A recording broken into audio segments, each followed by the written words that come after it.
Ouais, vous la sentez, la grosse arnaque qui va arriver sur le point d'indice, là? Je regardais la presse ce matin, ça commence à me... Voilà colère. Il est très à cheval sur la justice. La pression monte sur ce sujet de l'augmentation du point d'indice des agents du service public. Je vous en parle rapidement. D'abord, le gouvernement, jamais il s'est positionné sur un pourcentage d'augmentation du point d'indice. Et donc, tout ce qu'il a fait, c'est, avant la campagne des présidentielles, dire qu'il allait augmenter le point d'indice avant l'été. Avant l'été, c'est quoi? Avant l'été, c'est quand? C'est le 21 juin. Donc avant le 21 juin. Et puis là, je viens de voir dans la presse ce matin que finalement, l'augmentation du point d'indice, elle allait être traitée dans le cadre du projet de loi de finances rectificative cet été. Cet été, bah, ça veut dire que ça sera fin juillet. Et si c'est fin juillet, il n'y aura pas d'augmentation du point d'indice au 1er août. Il n'y aurait pas d'augmentation du point d'indice au 1er août parce que tout est fermé et qu'on ne peut pas la mettre en œuvre. Ni au 1er septembre parce que c'est la reprise dans les administrations. Puis en plus, j'ai regardé l'historique de l'augmentation du point d'indice. Enfin, ça remonte il y a quelques années.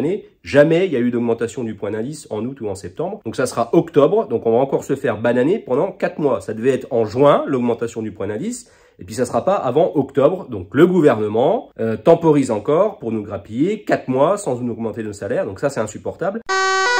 Puis la deuxième arnaque, c'est sur le pourcentage d'augmentation du point d'indice. Le gouvernement jamais n'a donné un montant d'augmentation du point d'indice. Le point d'indice, c'est quoi? C'est ce qui permet de calculer la rémunération des fonctionnaires. Donc si le point d'indice augmente pas, la rémunération des fonctionnaires n'augmente pas. Donc c'est gelé depuis 10 ans, mis à part 2 misérables augmentations de 0,6% du président de la pluie. Je tenais à être présent. Donc le point d'indice, gelé depuis 10 ans à part des miettes. Et le gouvernement a annoncé avant la campagne des présidentielles, évidemment, qu'il allait augmenter le point d'indice sans jamais donner un pourcentage d'augmentation.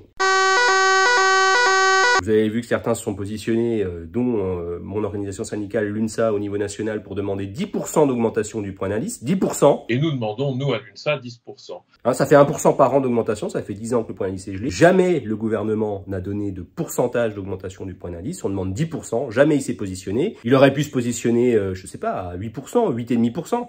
On n'est pas très loin des 10% demandés. S'il avait en tête 7,5%, ils le disent. Donc il a même pas en tête 7,5%. S'il a pas en tête 7,5%, c'est qu'il a même pas en tête 5% d'augmentation du point d'indice. Sinon, il l'aurait dit aussi. Ça lui aura fait peut-être quelques voix en plus pour les élections présidentielles ou quelques voix en plus pour les élections législatives. Et donc, ce qui en ressort, et je vous le dis, ce qui va se passer, c'est qu'ils vont nous donner des miettes. S'ils donnent pas de pourcentage aujourd'hui, avant les élections législatives, pourcentage ferme d'augmentation du point d'indice, c'est que c'est des miettes.